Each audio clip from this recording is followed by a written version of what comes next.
How are you doing, Lance? Good, thank you. Okay. I mentioned in my message that I'm a blogger. Is there any problem if I record the conversation as I ask the questions, or? No, certainly not at all. Okay, great. So I'm trying to learn a little bit more about Prop Y. I've talked to a few people who support it, and a few people who are against it, and I just kind of want to understand what all's involved. I understand that the basic proposition is to get almost $1 billion. It's $945 million financed through bonds. Is that basically correct? Yes, it is. We're going to be doing close to $1 billion worth of work over the next 4 years. For us, our fiscal year starts July 1, and that work is part of a settlement we had with the Environmental Protection Agency relative to a lawsuit that the state of Missouri, and the Missouri Coalition for the Environment filed in June of 2007. And so this work is required, and there was really never any question if this work needed to be done in the overall scheme of things, but it was really a matter of how quickly the work gets done. And we now have that through the consent decree, or the agreement we reached, and that was finalized, I think it was April 27th, the last Friday of the month, I believe it was. And so we have that all finalized, and we kind of got our marching orders. And at this point, it's how we finance it. Finance it is the question before us. Okay, and so Prop Y basically comes down to how do we finance it. And there are basically two options, as I understand it, right? You vote either yes and the bonds are issued, or no. And help me understand, like, what will happen if it doesn't pass versus what will happen if it does pass? Like, what's going to happen to the ratepayers at the end of the day? Yeah, well, the unfortunate part is that regardless of a yes or no vote on Tuesday, rates are going to go up, and it's really a question of how quickly. And a yes vote over 4 years, rates would go up 52%, pretty proportionally even over the next 4 years. A no vote, rates go up 127% over the next 4 years, but it's with an increase of 123% in July 1 of this year. And the reason it's that sudden is because if we go a bond route or not, we need to bring in the cash to cover the capital program, what is required by the federal government. So for us, it strictly becomes a revenue game, so to speak, in terms we have to bring in enough revenue to implement the program. Okay, and so if we go the bond route, what would be the total cost of ownership, say, for those bonds over the life of the bonds? Sure. The bond, well, we've got time. Let me kind of give you the full spiel there. Okay. There's one of two ways that we can issue bonds. We can do that on our own as MSD, and we enjoy a AAA bond rating and 2 AA plus bond ratings. So we're able to access capital at very low cost on our own. There is, though, what's called a state revolving loan fund program, and it's a loan fund that's administered by the state of Missouri, and the federal government essentially provides seed money for the fund, and the state of Missouri issues bonds on behalf of communities throughout Missouri, and the state of Missouri has a AAA bond rating, so they're able to get even better terms than we are, and essentially they issue the bonds on our behalf, and then we pay those back with interest and principal. We are the largest user of the SRF fund in the state, but we're not always able to use it for all our projects. So the vast majority of work we do is, we issue the bonds on our own. Okay. If we issue the bonds through the SRF, they are 20-year bonds. Okay. If we issue them on our own, there will be 30-year bonds. Okay. And the general rule of thumb right now, we have about $775 million in bonds that we've issued over the last 8-9 years. We've paid about $50 million of that back so far. And the general rule of thumb has been for every $1 of principal that you borrow, you'll pay back $1 in interest over the life of the bonds. And does that apply in both the 30-year instance as well as the 20-year instance? For the most part, yes. Okay. I mean, obviously there's a little bit different rate, but my understanding is that you have a slightly worse rate with the 20-year bond and a slightly better rate with the 30-year bond. So is that correct? And so no, we'd have a slightly better rate with the 20-year bond. Okay. Slightly worse rate with the 30-year bond. Those still a good rate. But when you average it all out, though, it's about a 1-to-1 ratio. Okay. And do you anticipate additional having to issue additional bonds in the future? My understanding is that the settlement was for around $4 billion, and so my concern is that we would be seeing another $3 billion in bond issues as well. What is your take on that, and help me understand the time frames involved? Yeah, the total cost of the agreement we signed with the federal government is $4.7 billion. That's what the construction's valued at in today's dollars. So certainly you have inflation that's going to increase that cost. If we issue more, well, let me back up a little bit. We have a rate commission, which is approved by area voters in the year 2000. And the rate commission is for MSD and MSD alone. And the commission is made up of 15 member organizations. And each organization appoints an individual to sit as commissioner. And that rate commission is meant to represent our customer base, essentially. You have some large consumers on there. You have some small consumers. I'll give you an example. We had I believe it was a Lutheran church on there at one time. This most recent commission, which was last year, we had it was West County Chamber of Commerce. We also have some large contractors, some large companies like the Mellencrots and the Anheuser-Busch's of the world. So it's really a diverse group of folks. And we take a rate proposal to the commission, and the commission reviews it. They have their own set of experts, and based on public hearings and technical hearings that they have, and based on the input they receive from the public, they make a recommendation to our board of trustees.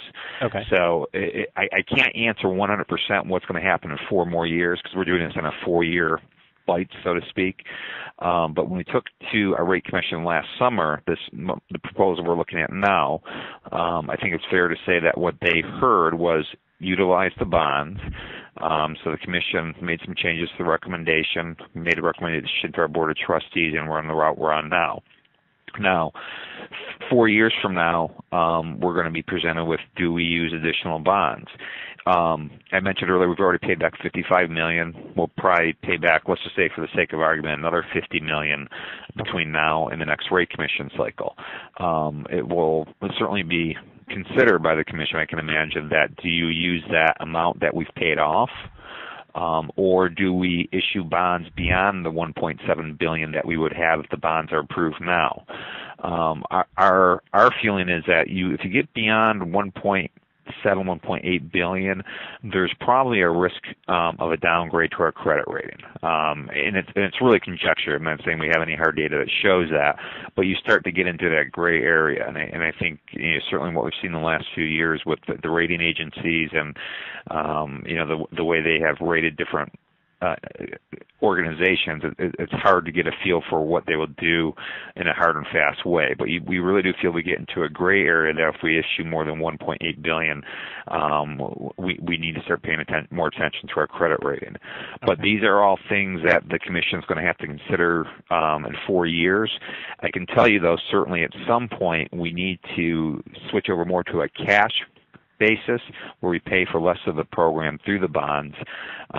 Otherwise, you just start paying so much interest, it doesn't make any sense at all. Right. That's actually one of my concerns, is that it sounds like if it's $1 in interest for $1 in principal, it sounds like you're paying twice for the same thing. Help me understand, like, if the rates go up and they go up by this 127% on a victory of the no vote. Right.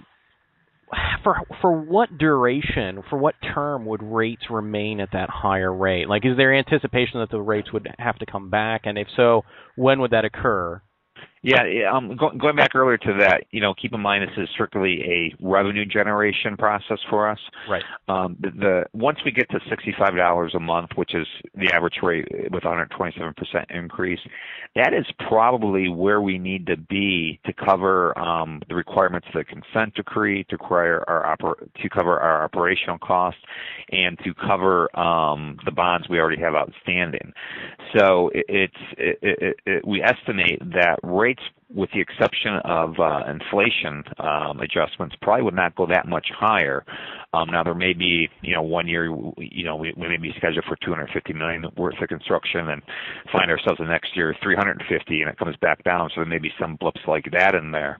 But it's that 127% level probably gets us to where we need to be minus inflation. Well, wait, now, can I stop you for a second? Yeah.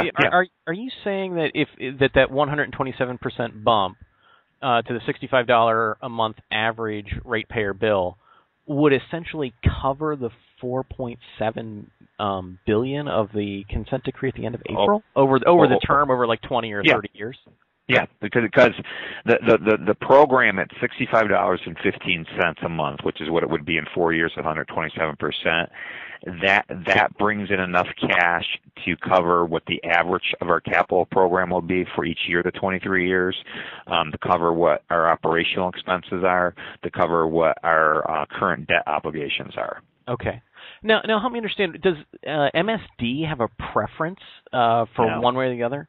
No, we're by state law, our interpretation of state law is that we can't advocate. So what we've been doing is we've been educating on what a yes/no vote is.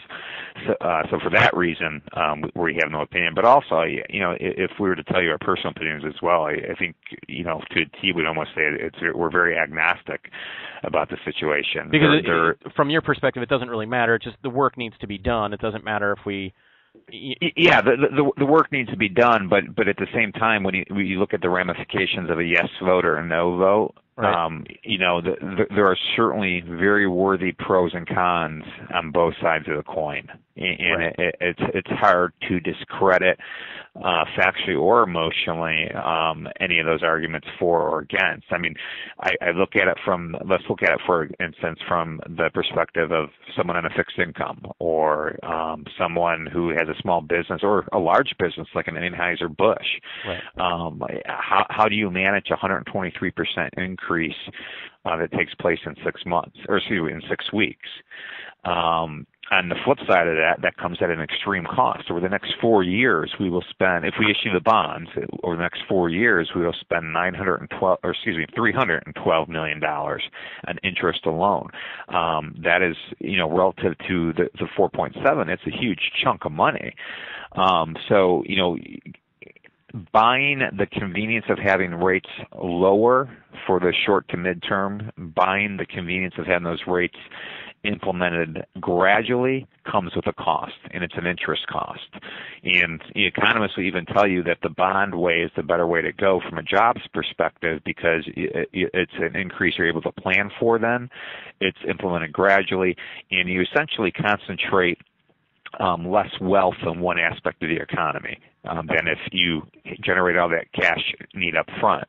But also you look at, it is really a $15-$20 break on our sewer bill, and I'm referring to the difference between $65 and $80 a month.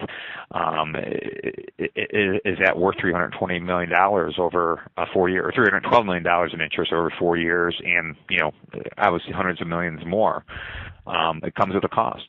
Right, and this planning that you're talking about, why don't we talk about that a little bit more? It sounds like about 4 years out, we'll have to deal with the other about $3.7 billion. Yes. And so, based on your earlier comments, it doesn't sound like we can't anticipate that we'd be able to finance all of that with bonds. No, I think it's unrealistic from the viewpoint of maintaining a good credit rating. I also think it's unrealistic from the viewpoint of responsible fiscal management. I think at some point you do have to back off the bond side and start paying for it on a cash basis. Otherwise, you just find yourself too deep in debt to really deal with anything. With that in mind, let's say that the yes side of the vote wins it on next Tuesday.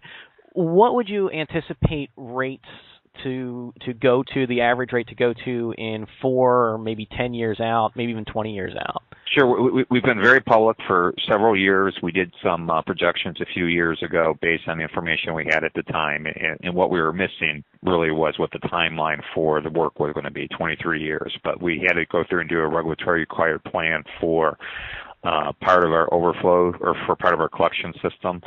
And at that time, we had projected that if we go the full bond route, I mean, we issued a 945 now on top of the 775 million we've already issued. If you go that full bond route, by the end of this decade, early 2020s, rates probably get to over $80 a month. And after that, they do start to level off again, depending on how much, how much in bonds we use in 4 years, 8 years down the road.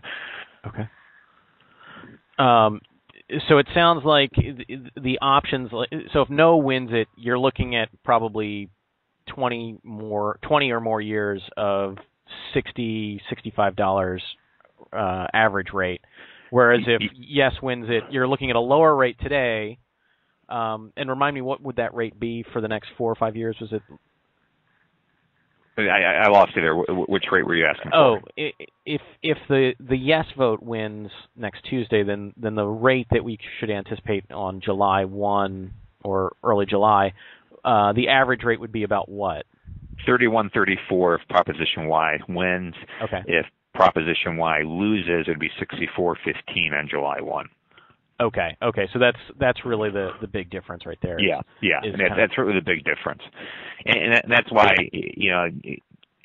mean the comment about us being agnostic to it, because it really is.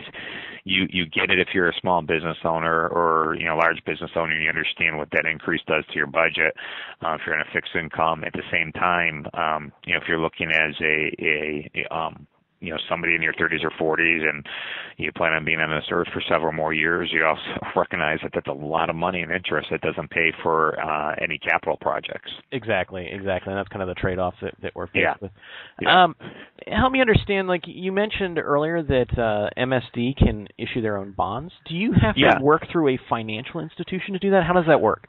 Sure. Let me back up real quick and add one caveat. All the rate projections with yes vote and no vote are under current state and federal regulations. State and federal regulations can change, and they can certainly add to the cost of this program or new regulations going to be put on us. I just want to be very clear about that because there's already a move afoot to address water quality in the Mississippi River, for instance, in a different way, and we're fighting that, to be blunt. We want it to be done in a scientific manner that really recognizes the true use of the Mississippi. But and all that aside, anything from a regulatory perspective could certainly add to that cost. Okay. So, and what was your question? I'm sorry. Getting to the finance side of things, you mentioned that MSD can issue bonds, and I'm wondering if you work through a financial institution to do that. How does that actually work? We put together a bond team, a bond issuance team. We certainly have a preference towards local banks and local institutions. We're very adamant about trying to keep as much business local as possible. We do bring in some outside banks from time to time for part of the work, but predominantly try to issue this using local resources. And what we've done for our most recent bond issue, in fact, was we put it out for competitive bid. Who gives us the best rate, the best terms, the best cost on the bond issue for whatever size it is. Because we don't do that full 945 at one time. You would bite into that as needed over the next 4 years. Okay. Is there has that bond issuance already been formulated, or is that something that would be formulated after Tuesday? In other words, which institutions you'll be working with? It would happen after Tuesday. Okay. But we do have the ability to do it relatively quickly, and I think we've already taken some steps to put RFPs out in the street to get bids so that we can move forward rather rapidly. Okay. So, are there any other details? Actually, I thought of another question that I had. Yeah. Everybody's focused on Prop Y, but in fact, there are like 8 other questions related to MSD. Thank you. Tell me, what are they about? Yeah, and we have a charter, and our charter is essentially our constitution, so to speak. It's the document from which we derive our powers for wastewater and stormwater management. Our charter was first approved in 1954 by area voters, and to update it or change it requires a vote of the people. It's only been updated once since 1954, so there's a lot of things in it that are outdated. Some of it probably not in strict compliance with state law on some things, to be quite honest with you. So the 8 propositions as a whole are meant to update our charter, kind of bring us into the 21st century, and at the same time increase transparency of our operations, of our fiscal operations. I'll give you a couple quick examples. The fiscal operations, currently the way we do our budget and the way we present it to our board and the public, it's really a process that our current management team decided we should do. It's the best way from our perspective, from a public policy standpoint perspective, to do it in terms of public meetings and public committee meetings and make sure the whole process is very public. It's not codified anywhere, though, and we think it should be codified. We think that's something that future management teams should follow as well, so we're not relying upon necessarily the good graces of someone's personal judgment and something like that. The language in our charter is all he references, him references, make it gender neutral. There's also there's an amendment, a proposition that clarifies some of our responsibility around stormwater activities and what we can actually enter into contracts for in terms of having work done. There's also one for design build. Design build is a project process by which one contractor or group of companies that form a team design and build an entire project under one contract. The best example I can think of for that is Highway 40 when it was rebuilt a couple of years ago. A very successful endeavor. What that does is it allows you to lock in your costs up front. You have a certainty about your costs, but it also allows you to get a project done quicker and to meet some of the requirements in the consent decree. Design build probably lends itself to some of the larger projects. Currently, we can't do that with our charter. We'd like to have that change. There's also when, for instance, another proposition, folks who are on septic systems who aren't on the public sewer system. They will petition MSD to come into the district and get onto the public sewer system. MSD does not build new sewers.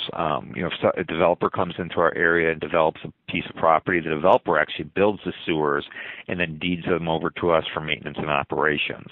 And so what we do for folks who want to come onto our system or from septic systems, they form what is called a sub-district, and then we essentially provide them with financing, which they pay back over 20 or 30 years. That whole process is it's a little bit of a gray area if it's in complete compliance with the Hancock Amendment, and plus if somebody comes in and says they want to be in the district and then they back off because of the cost, there are some costs that we get tagged with that really should be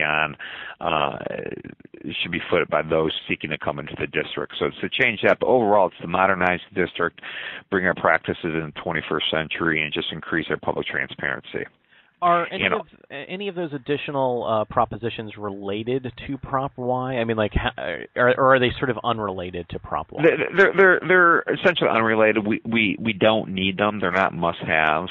And they're all different, so they can be voted on differently. And we really don't need them in tandem with each other. Certainly, there are some advantages, but it's really not going to hurt us either if we don't get propositions 1 through 8. Okay. And I'd add propositions 1 through 8. Every 10 years, we're required to form a public commission that reviews our charter, and those propositions are based on the input of that public commission we put together in 2010, 2011. Okay. So those were recommended by this commission, and yes. you guys decided to get them on the ballot for yes. voters. Okay. Yes. Have there been propositions in the past to adjust the charter?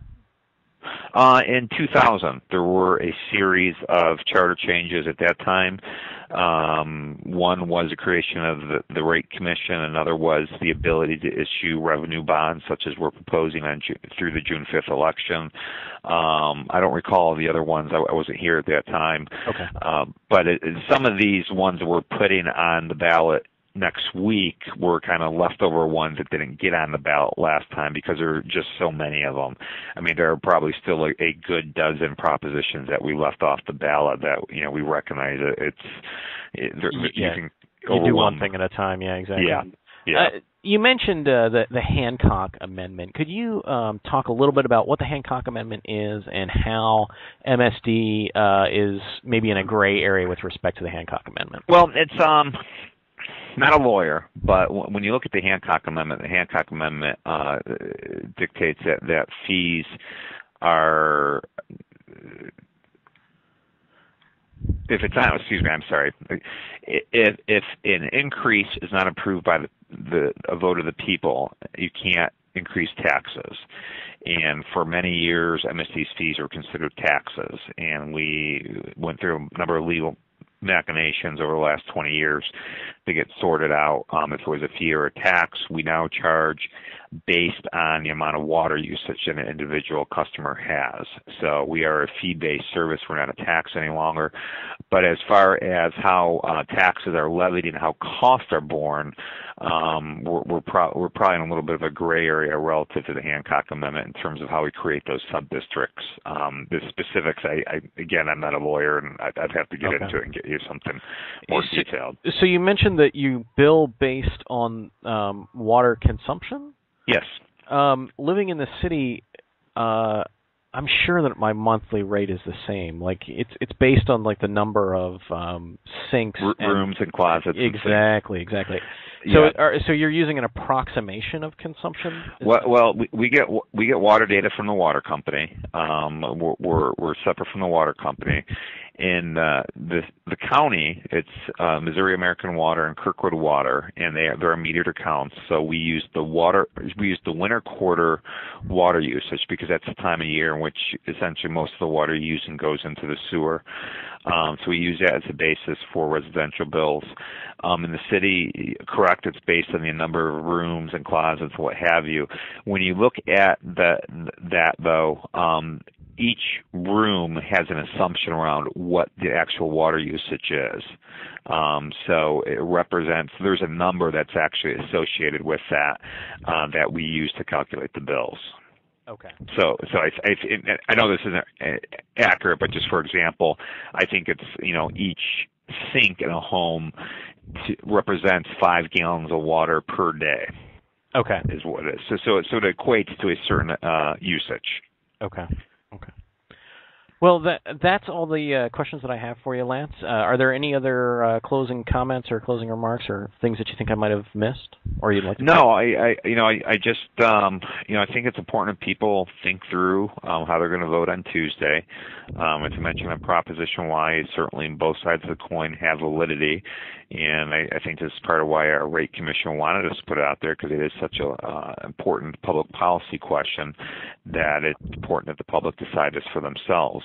The work, that schedule for the work has been mandated. That has been taken out of our hands by EPA, but we do have a choice to make, even though it may not be. There may not be two good options.